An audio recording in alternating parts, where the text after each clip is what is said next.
Welcome everyone. Week 2 income tax return and best preparations work skills. What we're going to cover today, most of that, assessable income, especially we are focusing on dividends and foreign income. So we had a chat last week, or we had talk about that assessable income have two part: ordinary income and statutory income. We talk about the ordinary income, especially we talk about four different type of ordinary income: income from employment, income from investment, income from business, and income from government benefits. Normally, we call them as a ordinary income. However, in our tax legislation say income according to ordinary concept is going to be ordinary income. What is that ordinary concept? If you, for an example, if you're receiving your salaries and wages, going to be a ordinary income. Or if you get it your business income, that's going to be ordinary income. So how we going to determine what the meaning of ordinary concept? There are a number of court cases or a number of case law in this area that's explain some example or some parameters. So if any income repeat again and again for a period of time, and if regularly if you get it, normally that's going to be considered as a ordinary income. For example, your salaries and wages you're getting every week, or you are getting some um, bank interest every month, or you get some residential rent from your tenant, monthly rent or fortnight rent or weekly rent. So that any income you receive regularly or periodically again and again is normally considered as a ordinary income. Now we want to have two other important area we want to cover. As per in our income tax law legislation or income tax rules, the received are capital in nature, not accessible. But the meaning any capital related receipt, so income, not going to be assessed under ordinary income. So we want to see, for an example, if your business getting some loan from the bank, that's not going to be an income. Why? That's going to be a liability that your business should pay back to the bank. Therefore, the loans normally going to be treated as a liability for the business or individuals. We are not going to consider as a income. Other one, capital. When you work in the business, if you are a sole trader or if you are a partnership, you maybe put some money onto that particular business to run that as a capital. If you're a company, that's called shareholding or equity or shares. So whatever you're putting for the capital, it is your rights, so really not a the business income. Therefore, the capital amount not going to be considered as a income for the tax purpose. So therefore, the loan from that other parties or the capital from the owners going to be treated as a liability or equity. Therefore, we are not going to consider that one as a assessable income at this stage. Then we will move into the statutory income. If anything not come under that ordinary income, tax office will come and put it that number of different rules. This should be taxed, right? For an example, salaries and wages always has happened. That's right. We can say ordinary income. However, some transactions are infrequent or irregular. For example, the transaction will be once a year, right? Or 5 years at one time. So are we going to treat that one as a income or not is depend on the statutory income.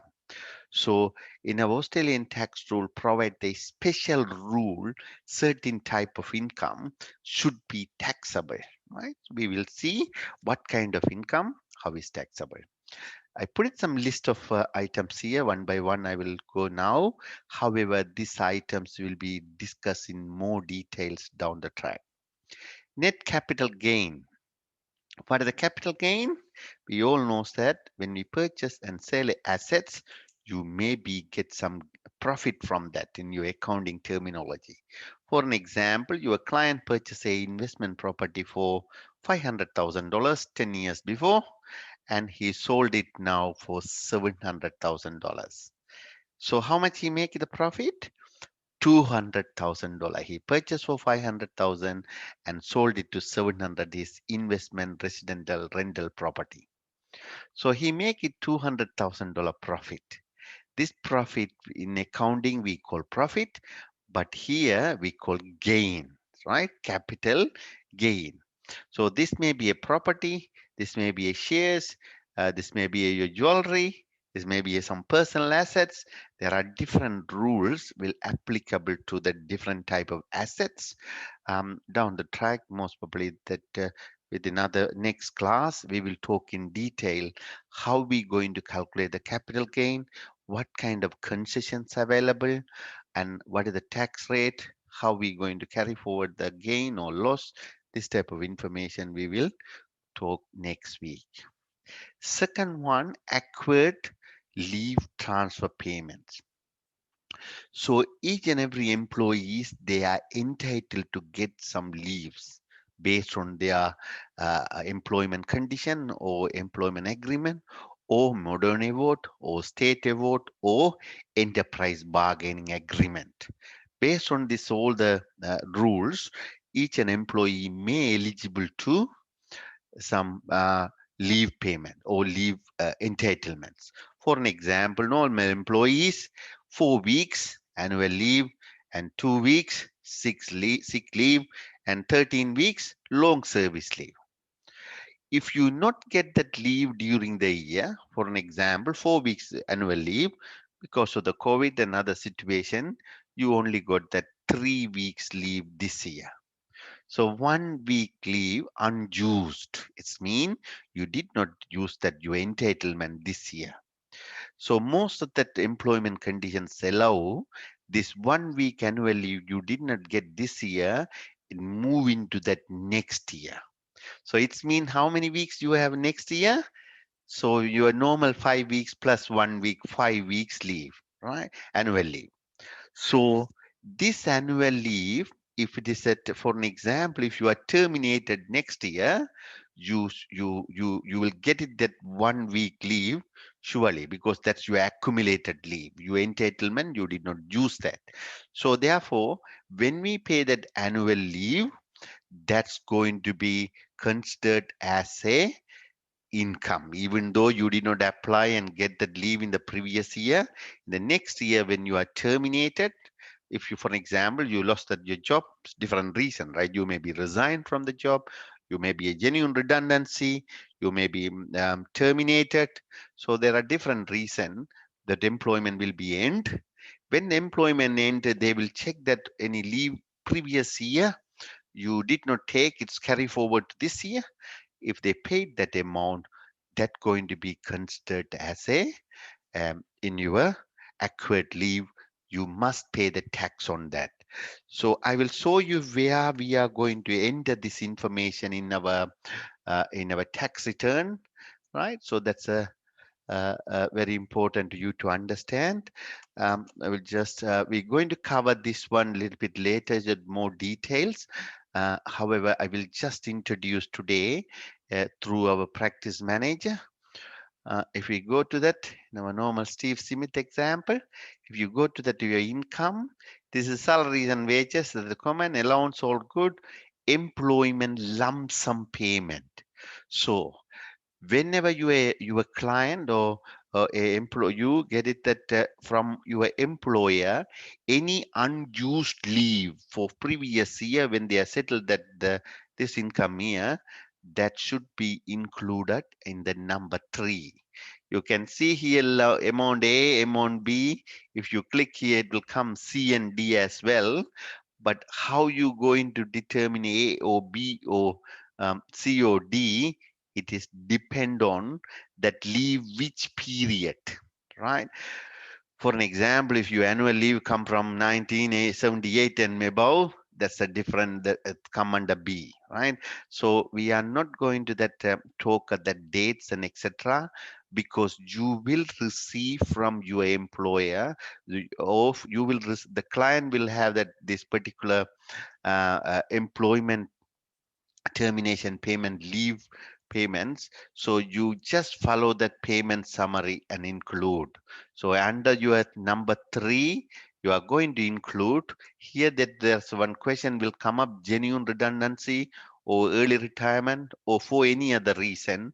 In your payment summary or in your client's payment summary, very clearly they will ask, they will show R or T.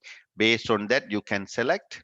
Then you enter that information, how much the cross amount, how much that tax if they paid for that particular leave, and like that you enter all this information. So A, B, C, D, E, it will be provided in your payment summary. So at this point, what exactly we want to know? We want to know if it's a leave which is not used previous years, 10 years or 20 years before or whatever, right? And if your clients terminated or if they cash out, if they get it that accurate leave or that accumulated previous year's leave payment, that should go to the lump sum section of that in our XPM. So we want to work it out based on that your the client's payment summary. What is the amount A, what is the B and C? I will cover that this classification of A and B and D down the track in this workshop. However, at this point, you must understand I am going to enter this information here under the, so we cleared salaries and wages, the payment summary or in your employees, allowances, we talk about today also I am going to cover a little bit. Then we are going to talk about that this is the one in our lump sum payment for unused annual leave. Right, we will come back to that in our original screen, which is here. Now, the other one, amount received for lease obligation or repairs. Sorry, I missed that royalties. The royalties mean if you have some rights, you are allowing the rights to somebody to use. Because of that, if you receive any income, that's called royalties. It is taxable under 1520. What do the royalties mean? For a good example, taxi license. People have a taxi license normally allowed to others to drive the taxi, right? You have a 10 taxi license with a taxi, you give it to a driver, he is driving and he earning all the income. However, end of the month or end of the year or end of the every 3 months, he will pay back to some money for the taxi license holder, right? That income called royalties. Amount received for lease obligation and repair. So there are two information here, one repair, other one lease obligation. I will give explain through example. For example, your your client have a residential rental property. Your client has a residential rental property. In the lease agreements, very clear if the tenant damage anything in the property, that will be repaired by landlord or your client, and the tenant should be reimbursed or pay back that all the repair expenses.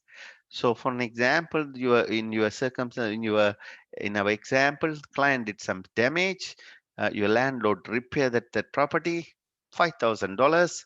That client paid $5,000 to the landlord. This $5,000 should be included as a residential rental section as a other income, right? So rental income plus other income. If you did the repairs, you can deduct later. However, when you receive that income from other party, should be included. Second one, lease obligation. This is most of the time with a commercial lease. The commercial lease are signed normally 3 years or 5 years when you get it a building for a shop, right? If they sign, for example, 5 years lease term, every year you want to pay this much of lease amount. After 3 years, for an example, your business not doing well, your client business not doing well, they inform to that landlord, yeah, we cannot continue this lease, we want to stop it, right? However, you cannot escape from the commercial lease. You should pay that all the 5 years lease unless during that time that the landlord found a other client for that your lease property. So in this type of circumstances, even though that you have a empty commercial property, client already left the place, but still you are receiving that lease. That's called lease obligation as per the terms and conditions in the lease documents. So when we receive that one, that should be included as a income. Interest on overpayment and early payment also will be taxed. This is especially with that ATO or with your customers. So for an example, we want to pay in our BAS on 28th, right? 28th of February for this last BAS period. But if your client paid 1st of January 2021, he completed BAS and paid. So he early payments. So when you paid early, tax office system will calculate whatever early payment interest and pay back to you. That early payment interest is taxable. Overpayment. Sometime, so this is a good example. We can talk about the tax amendment. So when you look into the tax return, sometime we do the amendment if it is anything that's properly applied tax laws in a income tax assessments in the previous year. So you found it a client that he has some deductions. Unfortunately, they're not deducted last year. So their tax liability is $40,000 last year. So you asked your registered tax agent. Yes, he said that clearly this should be amended. So this can be amended, and then you guys amended that the previous year tax return for your client. It is resulted $30,000 tax. So how much that previously he paid? 40,000. After your amendment is 30,000. So tax office is going to pay back to that $10,000 as a additional payment. Not only that $10,000, tax office is going to pay $10,000 plus the last year day of assessment to date, they will going to pay the interest as well. So this is called overpayment. This not only with the DTO, sometimes when we pay overpayment to that in our suppliers, they also paying that interest as well. So whatever you received overpayment or early payment interest, it will be taxable. So where are you going to include this information? Normal rule, if it is that automatically pre-fill in our income section.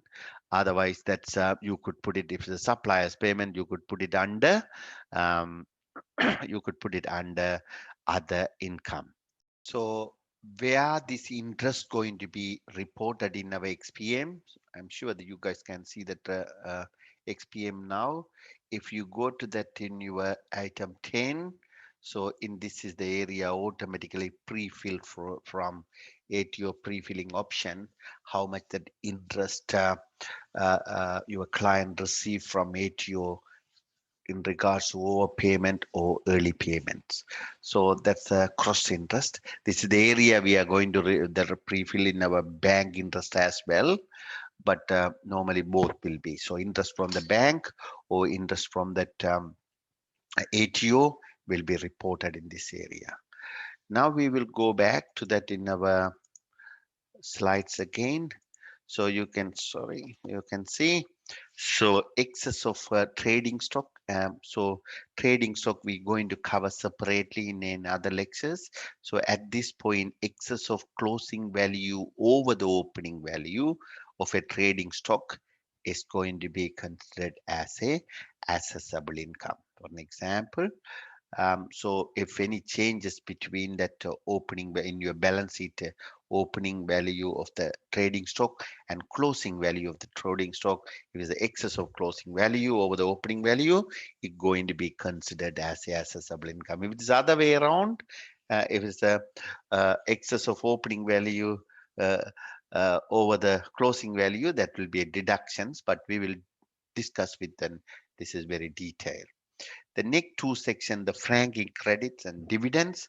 The dividends paid by company. The franking dividend mean that particular dividend, how much the tax already paid by company, we call franking credit. So we will discuss in the next couple of slides in more details about the dividends and franking credits. Now we will talk about that some of that other specific topics, business income. We talked last week the business income exclusive to GST. So whatever amount in the GST in that particular business income, we are not going to include. For an example, $110,000 total sales including GST.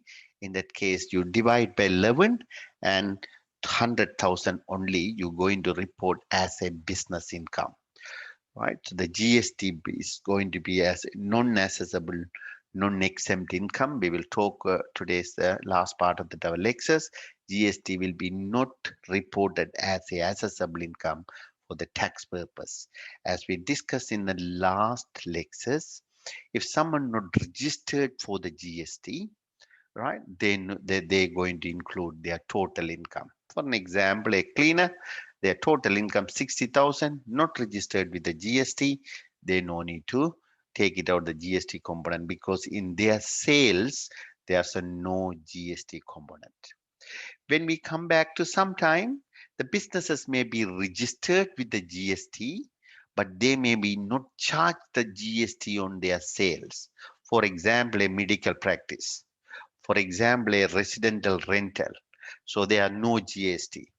So for example, a farmer who is selling fresh vegetables and fruits, it's not going to be GST applicable for that product. In that circumstances, you no need to take it out the GST because in their sales, there's a no GST component. Even though they are registered with the GST, but they are selling the products without GST because of the GST legislation.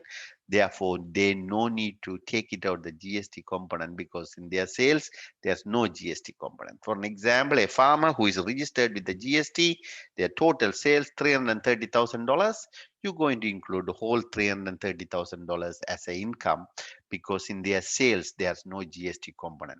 A medical practice, they're registered with the GST, they claim all the GST credits for their expenses and rent and equipment purchase and all.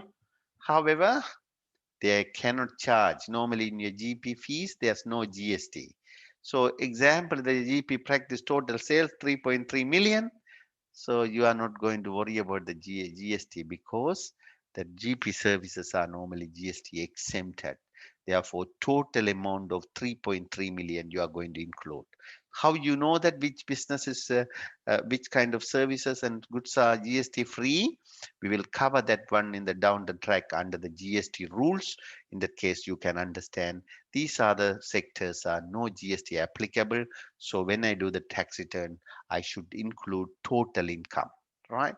But the GST registered normal businesses like plumbers and carpenters and tradies and normal other businesses, they your bookkeeping business, if they registered GST, you must take it out that GST component because in your invoice you charge the GST, you want to take it out.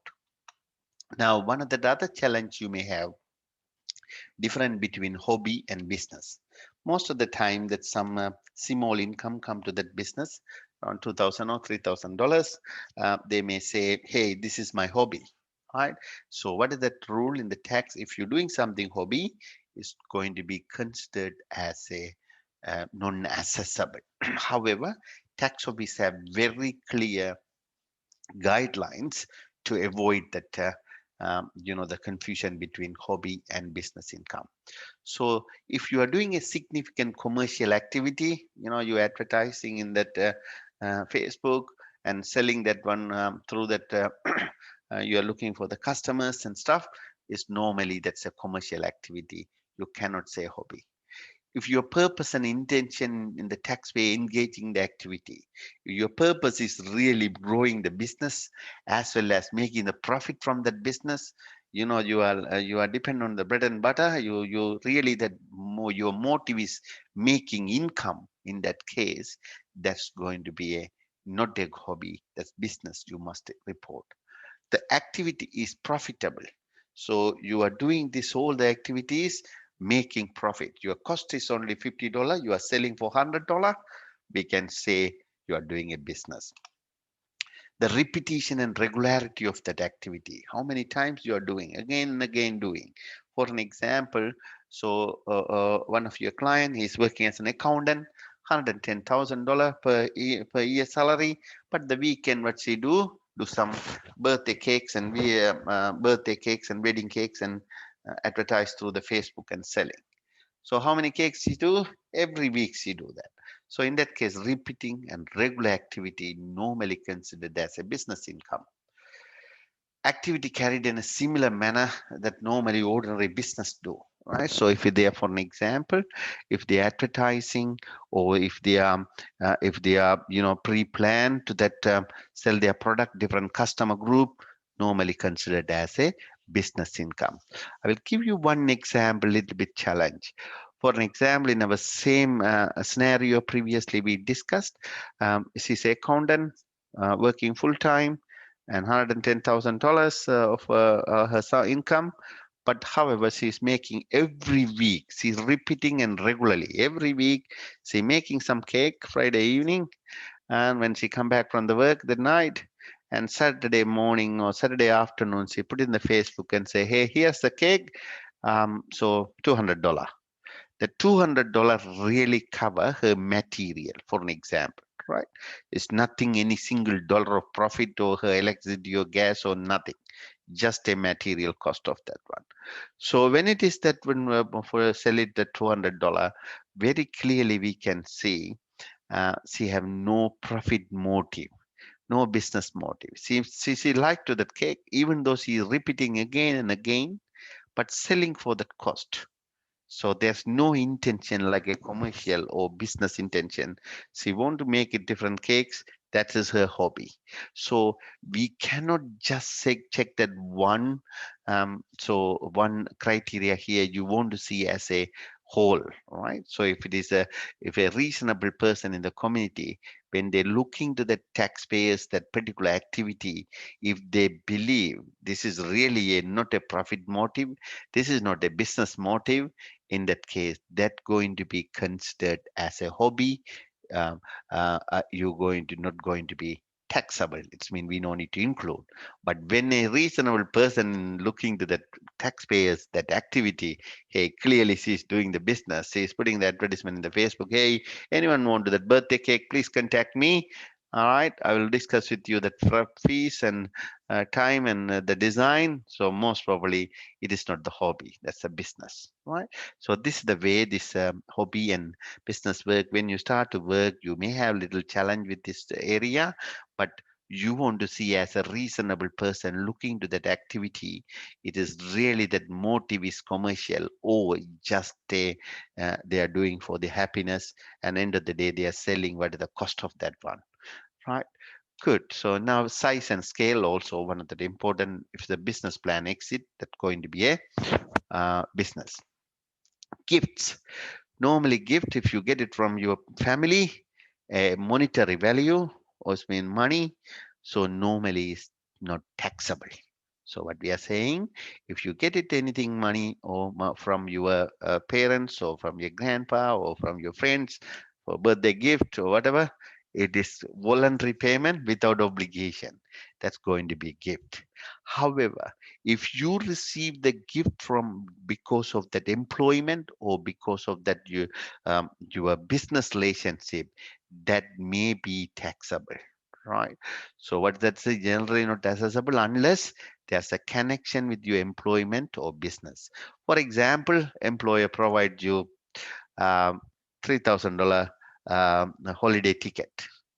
So unless if we there are two tax consequences. So that income may be free to you, but however, employer going to pay fringe benefit tax on that, right? So there's a different treatment for um, if you get any gift from your employer or in other business relationship. The family relationship, that's fine. That's not taxable. You got it $10,000 from your parents, that's not taxable. But if you get it 10,000 from dollar from your employer, there are different tax consequences. You may not require to pay the tax, but the employer may require to pay the fringe benefit tax for that, right? We will talk that one in detail when we come back to the fringe benefit tax. Next one, the prize and awards. Normally, if you get it any prize and awards in relation to your employment or in relation to your business, is taxable. For example, man of the match, right? In the cricket match, they will announce man of the match. So man of the match, why they are getting? He's a sportsman. His employment is a sportsman. Therefore, that will be taxable. Best business of the year, right? That is taxable, right? But if the prize and awards elected randomly, for an example, they put it in a little basket, all the names of the employees, asked to someone go and take it randomly, that's gift. That's going to be that price cannot be considered as a taxable. The reason is that is like a lottery win, right? Windfall gain. You just elected randomly. That's your luck by chance. So any income received luck by chance normally not considered as a assessable income. So price and awards connected with your employment, connected with your business is taxable. But if your prize and awards selected randomly, like in a basket, all the names, somebody go and pick it up the name, that's not based on your performance. That's really based on your luck, right? So therefore, that will be not taxable. So whatever lottery win or whatever that's you are getting for the luck, so normally not taxable, right? But how you can see in the Australian Open, when you win that money of $1 million for final prize money, it's taxable, right? Djokovic cannot leave the country without paying to the tax, right? Even though he hard working and reach that total income. Gambling wins. When you play that gambling in casino, that's normally not taxable, not taxable. However, same as lottery win, you are getting that one, so luck by chance, right? However, if you're doing as a professional gambler, you use your skills and knowledge and mathematical, plan behind that your gambling techniques, and you do every day. You're doing that's your business. In that case, you required to pay that tax. For example, Adelaide Casino, they are running as a business. They are using the skills and knowledge to do the gambling and gain some income. That's taxable. But you and me go and lose that all the money all the time. That is not taxable. Why? You may be $2,000, you may be lost. You get it only $200 a gain. So that's normally considered as a gambling because you have no any skills, you just using your luck by chance, right? Good. So the gambling, unless the professional manner, if they're contacting like a businesses, Adelaide Casino, Crown Sydney, all this stuff, they're going to pay the tax. But the normal person who is just go there and playing and gaining some income is not taxable. Now we will talk about some specific receipts is taxable under the business or in the individual's area. Receipts for cancellation or variation of contract. So normally the businesses have contract with the suppliers, employees, and customers. Whenever that other party, maybe supplier or customer, if they not comply with that in our terms and conditions, that contract may be cancelled. Because of the cancellation, they may require to pay some money to us as per the terms and conditions. You all know that in our mobile phone we have 12-month contract, right? If we cancel in the middle, the phone company will ask you to pay rest of the period as well. For that income going to be taxable for Vodafone, right? Because the cancellation of contract. So you may be sometime varied. You after 9 months you go and ask to the Vodafone, hey, I want to change my phone. Can we vary that contract? They said, yep, you can vary it and get the new plan, but you are going to pay $200. That's called variation of business contract.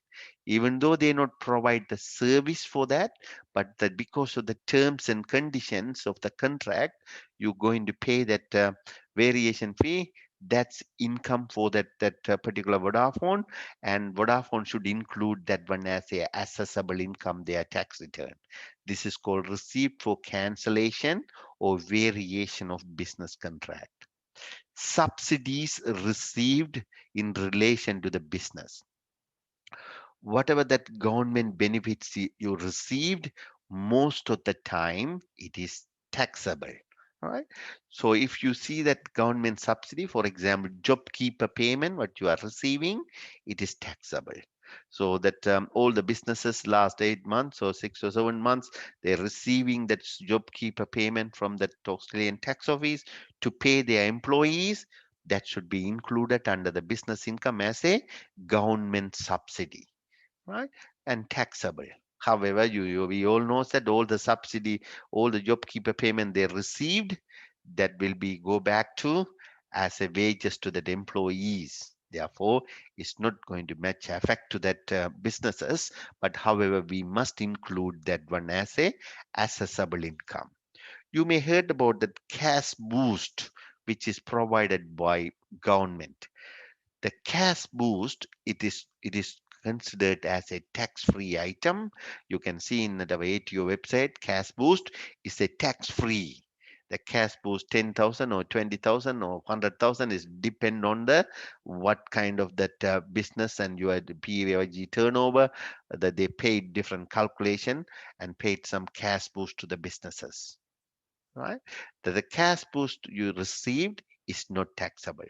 If it is any government subsidy is not taxable, it clearly in that grant letter or it will be available in ATO saying that this is not taxable, right? But normal wage subsidies are always taxable. So when you do the tax return for 2021, most of your businesses may receive some cash boost that's not taxable, right? But if they receive some job keeper payment, that's taxable. So you want to be very careful when you are applying not taxable any government subsidy. You must make sure that through the ATO guidelines or grant letter, normally your clients have, and to make sure that this is not taxable. Otherwise, you can put it as a taxable all the time. Insurance payment received, compensation for loss of trading stock, income or profit are assessable. So when we're running the business, we may have some trading stock loss or income or profit are accessible. What's the meaning? The trading stock is mean your inventory item. Just assume a restaurant. They lost that because of that some power failure or whatever reason, all the stock spoiled. Their seafood and meat and vegetables are they're throwing out.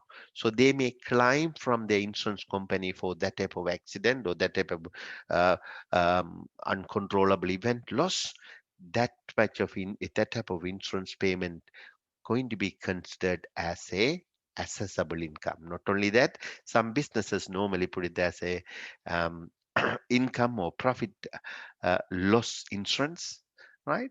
That's a protection for insurance protections that should be included as a accessible income. Where you are going to include this insurance payment, if it's a business, you can put under the business other income, include as a insurance premium, insurance claim received. But if you are an individual, you could go to that section 24 and include under other income. If you go to that your last one, right? So other income, I will share it quickly with that our practice manager. You can go here and include one of this category. You can say this is as a other income. So I think that I want to mention at this area, you can see ATO interest category 2. This is different from in our overpayment or early payment interest payment, right? This ATO category 2 normally included as a repayment of general interest charge and etc. But we will talk this one when we come back to the general interest charge. But normally you go to the item 4, you enter that, and you can include here what kind of amount you're receiving here, right? So under the other sections, you're going to be include that one as a accessible income, right? Good. So we will move into that. So next part, give me a 2 second. I will just going to assess. Right. The refunds and recoveries of previously deducted items. The refunds it's not the ATO refund, so GST refunds is not taxable. Sometime, so your supplier refund some money back to you, right? That's going to be a taxable because that already you claimed. Now he pay back to you, right? So you purchase a item for $200,000 and everything you claim previous year from your income tax, but supplier said no, that's some default. I'm happy to pay back you $50,000 for you to do some repairs or whatever reason, right? That 50,000 refund from your supplier is going to be taxable. Recoveries, so bad debts. Every year we normally write off the bad debt for our client's debt, which is you think is not collectible. However, nowadays we are handing over this type of things to the debt collecting agency. Last year, you write off a client, a particular client for $5,000. You assume that he is not going to pay. But however, your debt collecting agency did the hard work. They collected that money and pay you this year. So in that case, that recovery of the debt, write off debt is going to be assessable income in this year. If you are a business, most of the time this is the business income. You're going to put on the other income as a debt collection recovery. All right.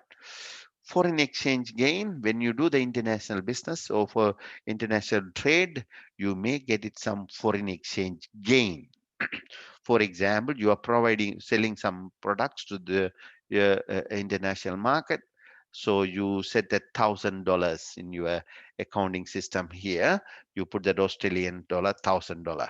However, when you notify to that your client, you may be notified that one in US dollar because that international currency.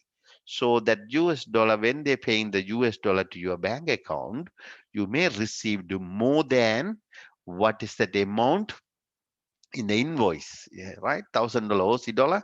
But now assume that Aussie dollar appreciate or values goes up. Because of that, you may receive some more than $1,000 in your bank account. So when they paid the US dollar, the conversion rate may be better for Australian dollar. You may receive $1,100. This $100 we call foreign exchange gain, that should be included as a assessable income. Sometime assume that the Australian dollar uh, come down, which means depreciate. So in that case, we going to be get it loss. $990 you received in your bank account.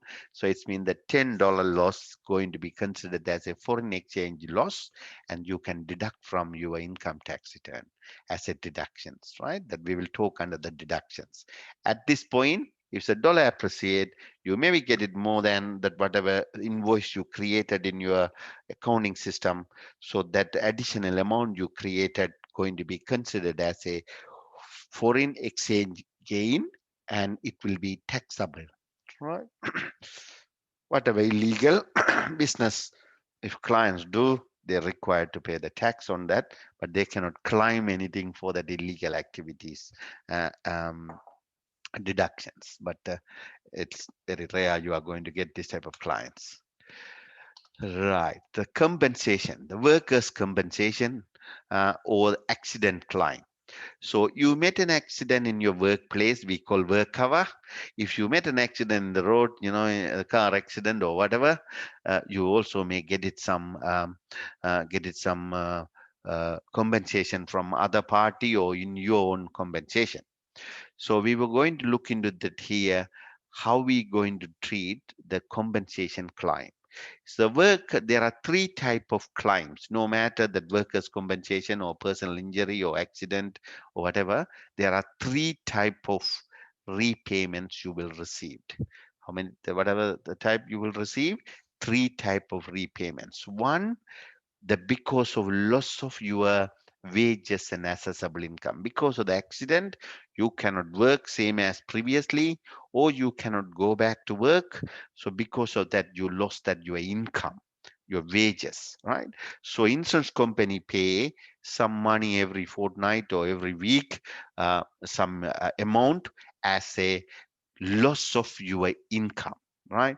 That's called worker. That's normally if you're the work cover. They will do the payment summary and they deduct the tax and send it to you, the payment summary. It will go to that in your normal wages section. But if they are, excuse me, if they are, excuse me, guys, it's all good. All right. So if the worker paying for the amount for loss of wages or loss of your income, it is taxable. We are normally going to include in your wages section. But sometime work cover or other insurance company pay a fixed sum for loss of your body parts. For example, that your client made an accident, he lost a hand, or he lost that leg, or he lost that eyes. So whatever that's it's their body parts injury loss, it will be not accessible. Normally, this will be paid as a fixed lump sum amount, right? So 200,000 or $2 million, depend on that your hands and legs and other value. All right, it will be have some other way to determine. We don't want to worry about that how they're determining. But if they paid for the lump sum amount for that limbo eye, is normally is not accessible, right? In addition to that, sometime your client may receive the income or some receipts from the work cover or that insurance company for the medical expenses. Normally medical expenses, what they're reimbursing or they're paying for medical expenses, not going to be considered as a accessible income.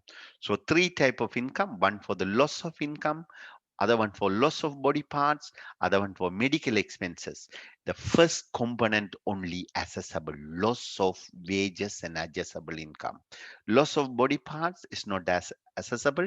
Medical expenses normally not accessible. This may be come from the personal injury claim, maybe come from the accident. The same rule will be applicable, right? So the lump sum amount not taxable for loss of your body parts, that your compensation is taxable. Allowance, as we discussed the last week, number of different allowances employer providing, that all the allowances are accessible. However, the travel allowance and meal allowance, we have some different rules. I will cover that one when we come back to the deductions. But at this stage, what you can see, any allowance you receive from your employer, you going to report as a income in your accessible income section or income section under one, right? So if I click that in our practice manager income section, you can see allowances, earning and directors fees and etc. There you are going to include your allowances. It's always this one free field, whatever in the payment summary where they were the report, it will be here. There are some special rules between the travel allowance and meal allowance, but we will talk that one in the deduction area, when we are going to report, when we are not going to report. So at this stage, we are talking about the accessible income. You can understand this is the income he received from his employer because of employee-employer relationship. Therefore, it should be included as a accessible income. There will be special rules in that some of that allowances employee receive from employer, that we will talk about that one when we come back to the deductions within a couple of weeks time. So then we will move into again to that in our um, accessible income reimbursements. That reimbursement mean whenever employer pay that reimburse your expenses, that if it's a business expense, normally not taxable, right? Is for an example, you went and purchased $100 worth of stationery from office work for the business. When you go and handed over the receipts, your accountant reimburse that you $100. That reimbursement is not taxable. Sometime that employer may be reimbursed. That's a business expense, right? That's why it's not taxable. You paid and they paid back. Sometime when employer reimburse in your personal expenses as well. For example, you went for a family holiday, it's a private with your wife and kids, and total for the Flight ticket $3,000. Your employer said, hey, we are happy to pay your flight ticket. Here's the $3,000 reimbursement of your flight ticket. So it is the private expenses paid by your employer. Normally that's fall under French benefits. If it is fall under French benefit, you not required to report to ATO as a income, because employer going to pay and deduct everything from his business French benefit tax and income tax. Therefore, you are not going to. So you may ask a question. I went for a business trip to China, a fully everything business related. I was paid $10,000 travel allowance, but I spent only $5,000. So what's going to happen? That type of travel allowance may be included as a allowance, and whatever amount you spend, we may be deduct from our income tax. So travel allowance or meal allowance, we will separately discuss under the deductions. So because that's included in accessible income or not, based on some deduction rules. So at this point, you may think any reimbursement from employer is not accessible. Any payment to that private expenses normally fall under French benefit. We are going to cover French benefit in detail down the track. Life insurance policy. As you know, that most of the Australians now they may have the life insurance. The lump sum amount you receive from the life insurance normally not accessible. There are different reasons. They may put the life insurance policies. There are different beneficiaries as well in the life insurance. The lump sum amount that they received is not accessible. In the second part of that one, lump sum amount mean, for an example, after 10 years, life insurance policy expired, or 20 years, this is for my son's education or whatever reason, if they paid, that's going to be not accessible, the full amount of the life insurance policy. However, the life insurance company is paying back to some reversionary bonuses to um, their policyholders, to encourage them to continue to stay with them, right? So that reversionary bonus is normally taxable. So how much taxable? Normally, if they pass the 10 or more years, right, will be no need to pay that any tax. More than 10 years, not required to exempt it from the tax. But when life insurance policy has been held a taxpayer more than 10 years, bonuses are less than 10 years, there's a different rule. So if you are in that first 8 years of the policy, you are going to pay full amount. So if you're ninth year, you are going to pay 2/3 of your bonus as a assessable income. So 10th year, you're 1/3 of your bonus as a accessible income. I will show you in XPM how is that work. In the same time, if you include your bonuses, you may get a 30% of amount as a tax offset, right? 30% of the accessible income bonus as a tax offset. So what exactly you want to know? The life insurance policy, when they paid the full amount to that policy holder or beneficiaries, is not taxable. However, whenever that life insurance reversionary bonuses every year, they encourage that policy holders and pay some bonus from that their payment. That's called bonus. That will be a different treatment. If you are more than 10 years, you're not going to pay any tax. Less than 10 years, the different rule. Up to 8 years, full amount you're going to include. Ninth year, you are only going to include 2/3. 10th year, you are going to include only 1/3. When you come to that um, offset for the life insurance, normally 30% of your assessable income what you are include in the life insurance policy bonus, it will be uh, offset. So I'm going back to that your uh, zero practice manager and go to here. We will go to that item 22. You can see bonuses from life insurance company, and um, life insurance company. All right. We'll come back. So when we click here, you can see there's a very clear 21 section 22 is going to show us. For example, your client got that $900. He's now in the first 8 year. So how much we going to include here? $900, right? If he's in the ninth year, you're going to two-thirds of 900, which is 600. If he's in the 10th year, he's going to be one-third of 900, which is $300, right? So if you include here 900 or whatever amount you are going to include, they will get it 30 percentage of this one as a tax offset. So where we can see the tax offset, you go to the estimate section and click on that non-refundable, sorry, non-refundable tax offset, life insurance bonus offset, right? Offset $270, 900 times 30 percentage, 270, right? So that's called life insurance bonus offset, right? Now we move into our one of the important area. This is called dividends. Most of the Australians, they have a dividends, so they will come with the dividend statement. So we will see how that work. Right. So what is the dividend? The dividend includes distribution made by a company for its shareholders out of the profit of the company.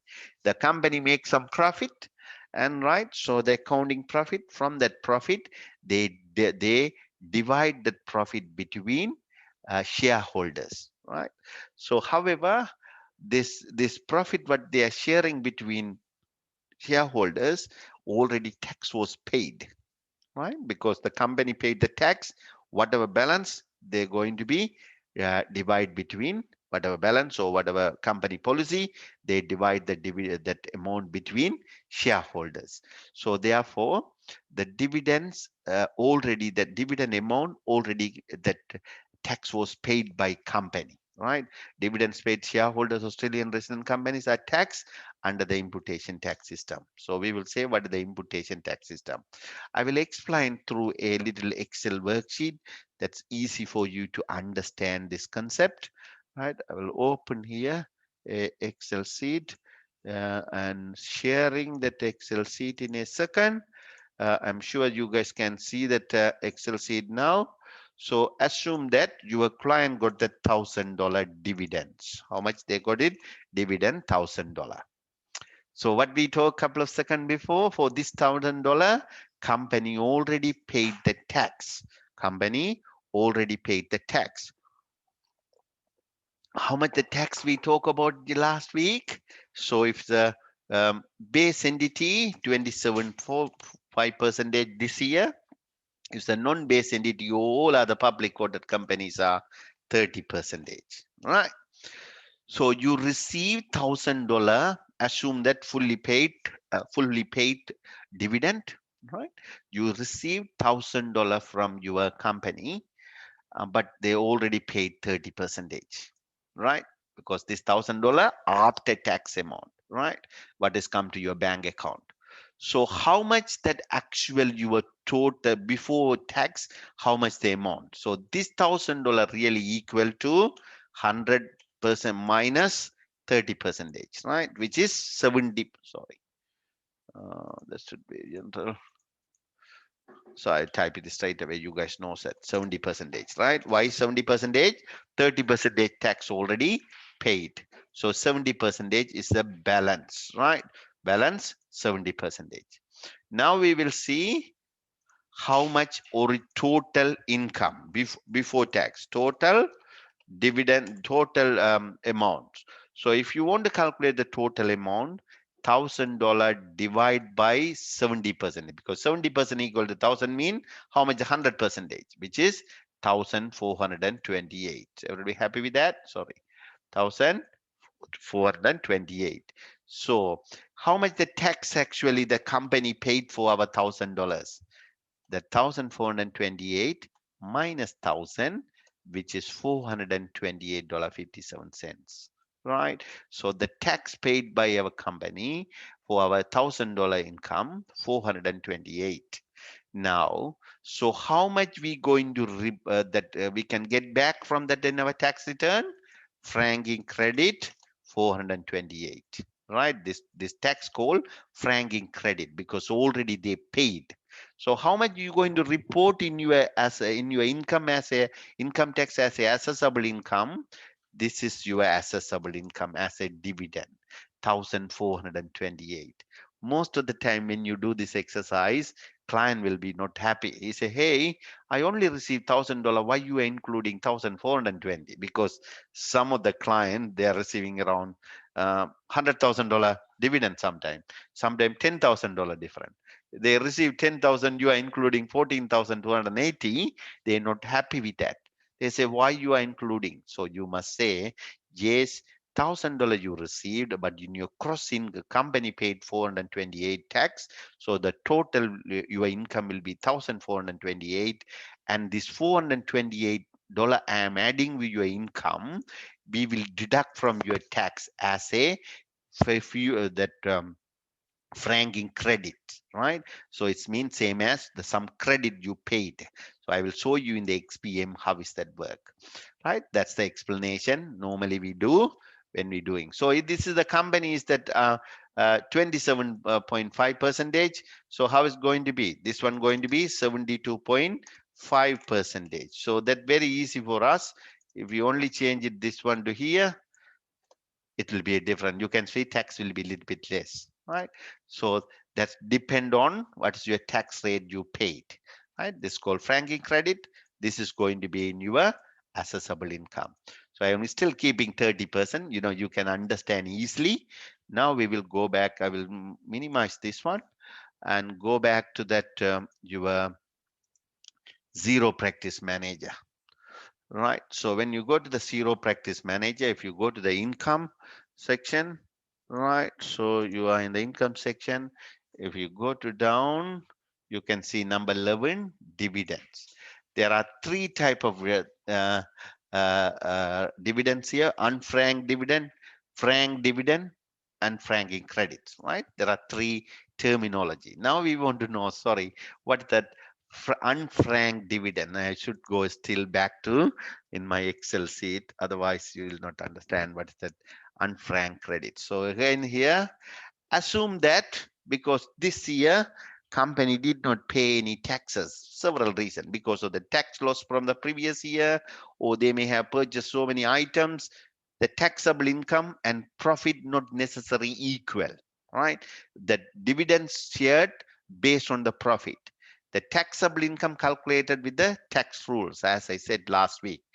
So assume that the company did not pay any tax on that $1,000, right? Any tax. So how much that amount is going to be 100, right? So now you can see franking credit will be zero. If company did not pay any tax, or that company not entitled to provide the franking credit, your franking credit will be zero, right? In that case, your total assessable income is $1,000, no franking credit, right?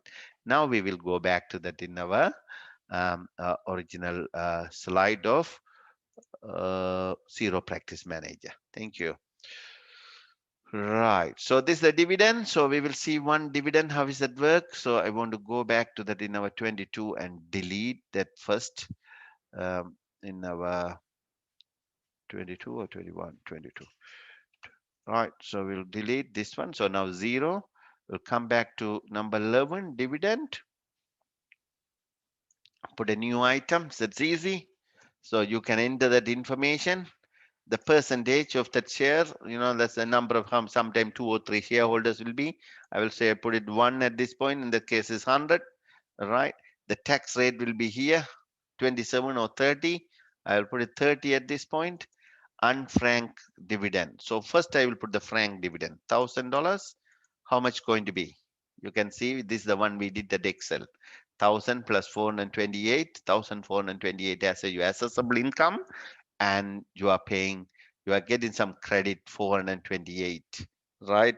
Even though you did not pay here, but your company paid 428 on behalf of you, that's going to be credit. That's called franking credit. Where you can see the franking credit, or when you do the tax return, you can explain to that your client, go to the estimate section and go down under the refundable tax offset. So where is going to be refundable tax offset? If you go down a little bit, right, refundable tax offset, non-refundable. So I'll just hide it, everything that's easy for us to see. All right, here we got it. All right. Can you see here franking credit? $428. So it's going to be reduced your tax liability, or same as salary and wages. You paid some taxes as a PAYG withholding. That's come as a credits, right? Liabilities you paid. So here is going to be non-refundable, sorry, refundable tax offset mean it will offset all of your taxes. If it is balanced, you will get it in your bank account as a refund. So now this is the one. So if we'll go back to quickly to in our original screen here in the deductions, if you go, sorry, income, if you go to the section 11, again edit and see how that this work. For example, we will put some unfranked dividend $1,000. What's the mean unfranked mean? This is already no any tax paid. So in that case, $1,000, no change in the credit, no only this increase by $1,000.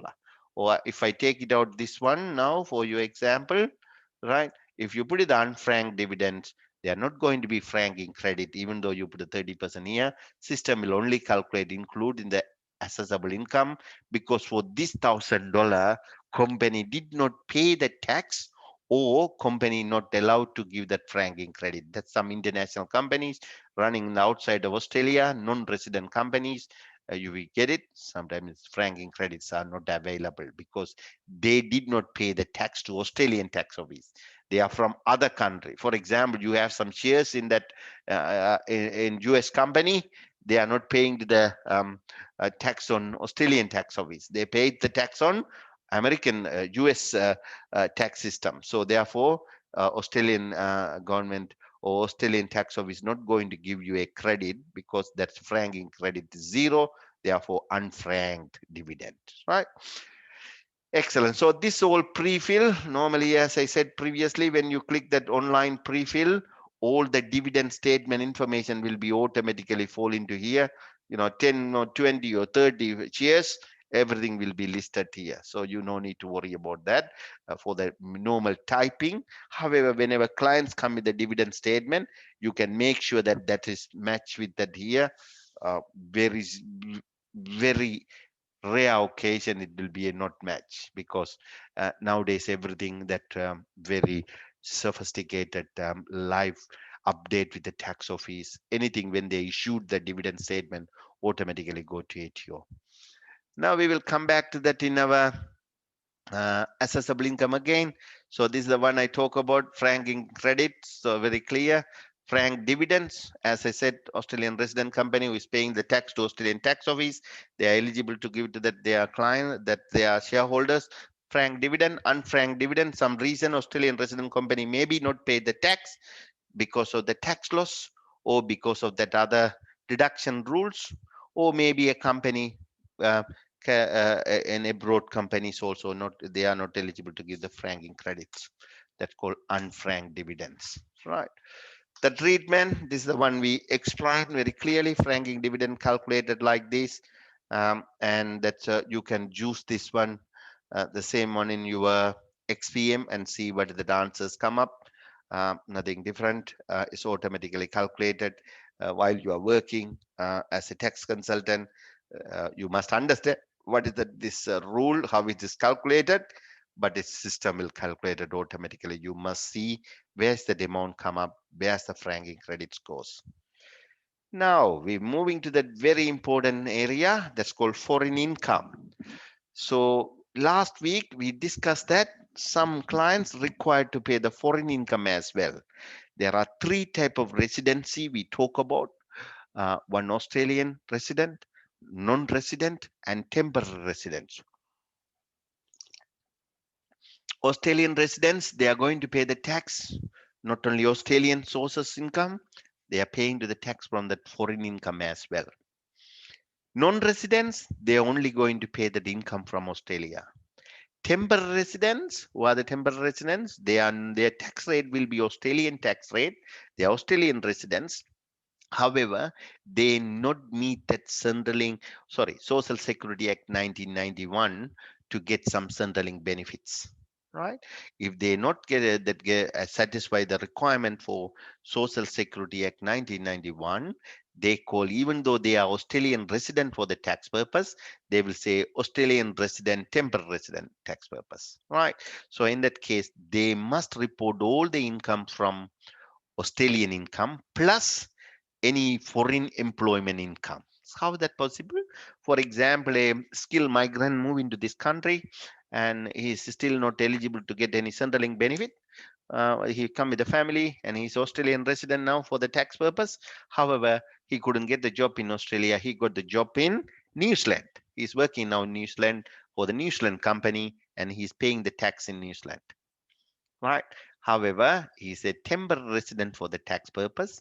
The income he received from for employment in from New Zealand, he required to pay the tax here, right? So that's called foreign income tax for temporary residents. But if you are Australian residents, you're going to pay all sort of different foreign income. I'm going to divide into 5 different categories of foreign income: foreign employment income, foreign investment income, foreign business income, capital gain from overseas, and foreign pensions and annuities. There are 5 different sections. So how we going to work it out? If you are Australian resident, if your income from Australia plus income from foreign employment, investment, business, and capital gain, and pensions and annuities should be reported to ATO. Right. So you may immediately say, "Hey, I paid some tax over there. What happened?" We will talk about that one. There are 3 important principles under the foreign income, right? So we will work it out. If you understand the principle, very easy to apply when you work. Principle number 1: normally what is the rules we are applying here in Australia, same rule will be applicable to all the income. What is mean? What type of substantiation requirements required? So evidence required, same evidence that may be from other country, right? So what's the normal, how you are applying to the rule? For an example, rental property. So what is the rule you are applying here? Almost same rule you're going to apply to there as well, right? So step number 1, we will talk all the Australian resident taxpayer assessed income from all the sources, including foreign income. Foreign income may be include tax in the source of country and potentially subject to double taxation. We will work it out. What does the double taxation mean? It's mean that example, we said that $100,000 income from New Zealand, one of your client, he already paid maybe $20,000 in New Zealand tax, but he's going to pay that for a whole 100,000. He's going to report here and pay the tax again, right? So that's called double taxation. So we will move into the next slide and see how does that work. Income tax at marginal rate in Medicare levy and Medicare levy surcharge where is applicable. But that's saying that foreign income will be taxed here at marginal rates. What are the rate we are talking about? Different bracket plus Medicare levy and Medicare levy surcharge. So normal tax calculation. It will be added with your taxable income for the calculation. They are cross up foreign income included in the assessable income. What's the meaning crossed up mean? So that the client who went to the New Zealand, he paid $20,000 tax and $80,000 only come to his bank account. His net income is really 80,000, right? Net amount he received in your bank account.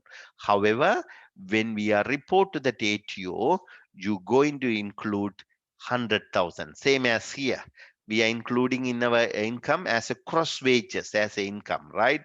We tax paid, also included net amount plus cross that PAYG, total cross wages we include here as a income. Same rule applicable to foreign income. So whatever amount you received plus your tax component is the total amount going to be you're going to include as a assessable income. So we will see example. Kiran, and an Australian resident taxpayer. He worked in Italy for 3 months for the 28-19 year and received 23,000 net wages. What's the meaning? He received in a bank account 23,000, and her employer in Italy paid deduct that 4,000 and send it to Italian tax authority other $4,000. So how much her gross income? $23,000 amount received, paid tax 4,000 is a total $27,000. This when we report to the Australian tax system for the income tax purpose, the current must include $27,000 as a assessable income. That's called cross up. Cross up mean you're going to include your net income plus that your tax you paid. So total 27,000 reported here as a assessable income. So that's mean this 27,000 already taxed in Italy and against taxed here. That's why we say that double taxation, right? So that's why we going say double taxation, because this already tax paid over there for whole amount, and we are putting including again here whole amount to pay the tax. So how is that work? We will see through the XPM in a minute, right? Foreign income tax offset, because you may be not happy with that because I already paid the tax for 27,000 in Italy. You are charging me again tax here. So that's called foreign tax offset, right? So whatever amount you paid, how much you can get back. That's called foreign tax offset. So normal rule, if you are less than $1,000, you can immediately take it out without any calculations. For an example, your client paid $800 tax in that other country for that is employment income or rental income or interest or whatever. So if it's less than $1,000, we can take it out. So one of the important point here I want to mention, if you want to get the foreign income tax offset, that Australian government should have a agreement with that other country. But in the simple scenario, most of the countries are signed the agreement with the Australian tax office, but still some of the countries are not signed. So when you get the contract, we will give you a tool. You just click that particular country. It will tell us this country is under the agreement or not. If there's no agreement with that country, we cannot claim that foreign income tax offset. But as I said, generally most of the countries are come under that tax agreements. So if you pay tax less than $1,000, if you pay tax less than $1,000, you can claim the full amount immediately without any deductions, right? Without any calculations. But if it's over $1,000, you want to do some calculations because it is limited maximum 1,000. That's called de minimis cap method, right? If your total tax you paid less than $1,000, full amount will be deductible without any question. But if you paid more than $1,000, we want to use that one of the other method. So I will give you two examples here. You can say line Australian tax resident drives $7,000 rental income from US and she paid $800 foreign tax. How much she can get that offset? $800 immediately. She should include $7,000. Drive $7,000. It means that's including that $800 tax. So she should include that's her $7,000 income as a cross up, and $800 tax she can get it back.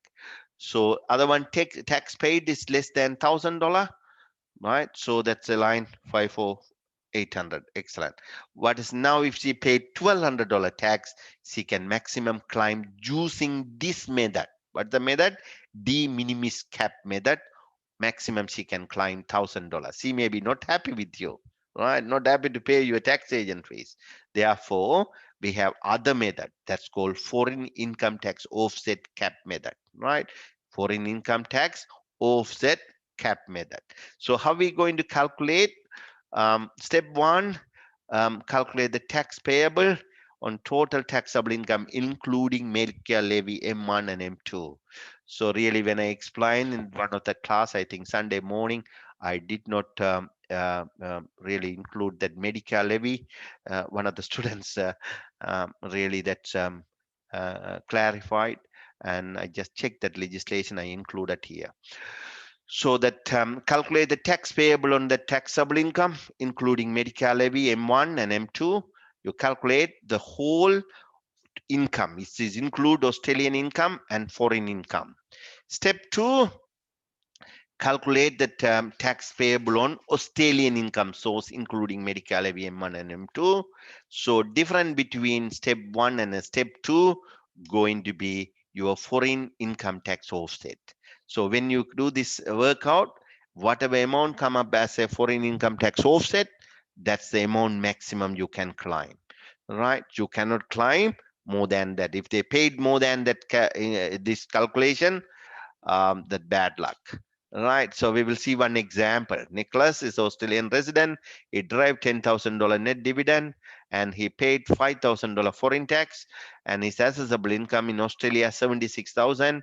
A deduction 2,000 relating to the UK, 5,000 relating to Australian source of income. So we want to see how much in our other calculations. So Australian income 7615, 91,000.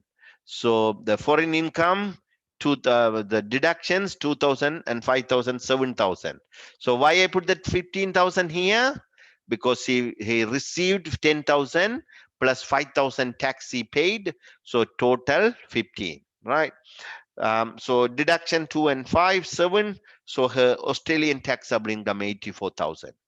When you calculate the 84,000, how much the tax? 3,572 is the normal marginal tax rate what we talked last time, plus Medicare levy. This is the update I made, that 20,527.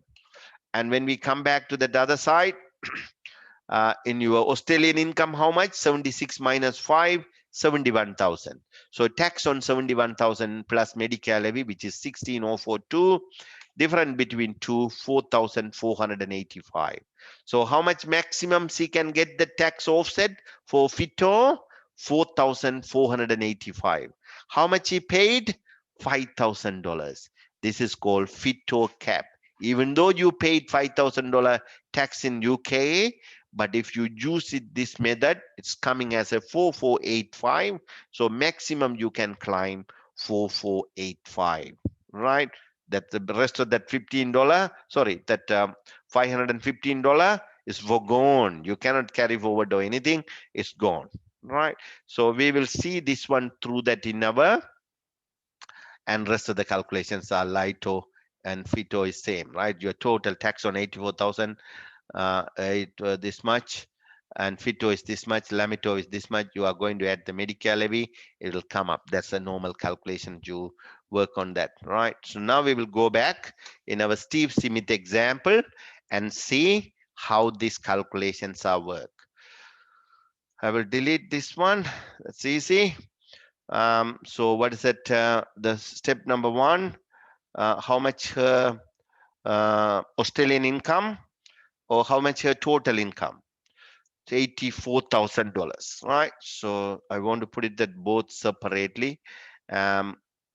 So her Australian taxable income is going to be a 76,000. So I am saying as a salaries and wages or whatever. So I say 76,000 her Australian income. Happy with that? That's number 1. Number 2, her foreign income. Where we are going to include the foreign income? You're going to, in your income section, go to that your section 20. Sometimes we are confusing between 19 and 20, but the 19 is the foreign entities, the different stuff. We're only going to include 20, right? When you see here, you can see the different the tabs. So you can have pension, rent, foreign other net incomes and everything here. I am going to select as a rental income, right? So rental income, assume that you have so how much that that rent income here she received? $10,000, right? So how much the tax he paid? 5,000. So how much the total income? 15,000. Everybody happy with that? Good. So now better I will remove this 84,000 and come back so you can understand how is the foreign income work. Then I will enter that amount, right? Good. So we'll take it out and so it will come back in the bottom of the 20. All right. So $15,000, that's your income. So how much the tax paid? You paid $5,000 tax, right? You can see taxable income is going as a $15,000 in that example. So deductible, how much? $2,000 deduction, I seems to be, right? The total deductions for the for that UK property, $2,000, right? So we will see. So $2,000 foreign deduction you included. So now you can see the net foreign rent is $13,000. So your taxable income 13,000. So 5,000 you paid. How much your foreign tax credit going to be? You will go to the estimate section, and you are going to that your refundable, sorry, non-refundable section. See here, franking, sorry, foreign income tax offset. Nothing. Why? So you did not really paying anything here, right? Validate. So now I will come back because you are not paying any tax. Tax is zero for $13,000 here in Australia. Now we will go back to the income section and include Steve Smith, her salary. We include that Australian income. Australian income in total, 84 minus deductions, whatever amount, 5,000, I think. So that his Australian income will be 71,000 because 76 minus 5. I just put the straight away here 71,000. So easy to you to understand. So it goes to 84 now, right? Now we will go back and see what the treatment your under your foreign income tax offset. You can see $4,485 is take it out from your income tax return. That's called foreign tax income tax offset. Now we will go back to the income section and go down and go to that number 20, right? Foreign assessable income. You can see, so is your assessable income is foreign cross amount is 15,000, but your net rent will be 13,000. That's the 13,000 will be included here. And you can see in that if you click this one, right, you can see that $5,000 and all the information will be here, right? So this is the employment income. You're going to put it under the employment here. If that foreign annuities here. The pension here, right? Any foreign rent transferred worksheet, so you can do through that worksheet as well. Any other net foreign source of income will be fall into here. So everything you are going to include in this area to calculate your foreign income tax, right? Then we will move into that in our slide. All right, back to slide. So I know this is a little bit step 1 and step 2 a little bit harder when you do the manually, but the system, I did some setting, system will do properly. Now we will come to the exempt income. It's mean you no need to pay the tax. That's how good that one, right? But however, they're very restricted. Everyone not going to be exempted. So there are two type of exempt income. One entity specially exempted from the tax, that's called particular entities. For an example, non-profit organization, or for example, Salvation Army. They may be not required to pay the tax. That's called particular entities are exempted from the tax. I will explain what kind of entities are. Second one, income exempted. For an example, family tax assistance or family tax payments is going to be taxable. So that type of income is exempted. So we will see what are the two categories of exempt income. Number one, entities. You can see religious organizations, scientific organizations, public educational institutions like a TIFE and schools, they are not going to pay the tax, right? But however, If they come to the club and organizations, they must get that approval from ATO as a tax exempted entities. How you know that? When you go to the ABN lookup, just put it there, ABN number, it will show no tax exempted entities, right? So other than government institutions, rest of that uh, you know non-profit organizations and clubs and associations, like a there are a number of associations like a Indian society, or that's Afghan society, or Iraq society, or Italian community hall. So this type of associations are normally, they should ask from that ATO to tax exempted. If it's approved, that they whatever income they received from any source, right? So the source what you mention in your application will be exempted, right? So that's called tax entities. So non-resident exemption for the foreign government representatives, especially that diplomats working in the high commissions, the income come from their home country, even though living they are here, that income normally considered as a foreign income. They are non-residents for the tax purpose, so therefore they're not going to report the income. Some of that visitors come over here and work and get the income from Australia. However, because of their nature of the work, like professionals in the media, as a like advisors to the government, normally tax are exempted, right? Income specifically exempted, the pay and allowance to the part-time defense force exempted, rent relief payments exempted, maintenance payment to spouse and child's exempted. The defense force who work in the difficult area like Iraq and Afghan and East Timor is exempted. Right. So some Centrelink payment I listed here, as I said previously: family tax benefit, carers allowance, disability support pension, disaster relief payment, rent assistance, all of them are exempted from the tax. Right. So in your new start allowance, youth allowance, or study, all this will be taxable. However, these category of 7 items not taxable under um, income tax assessments. Then that final non-assessable and non-exempt income. So these incomes are not assessable, non-exempt. It's mean you don't need to pay. So what is the difference between exempt income and nanny? Exempt income we're going to include in our tax loss calculation, but nanny not going to include in tax losses. Sometime we going to work out, I think week 6, about the tax business tax losses, or individual tax losses, how you going to work it out in the future.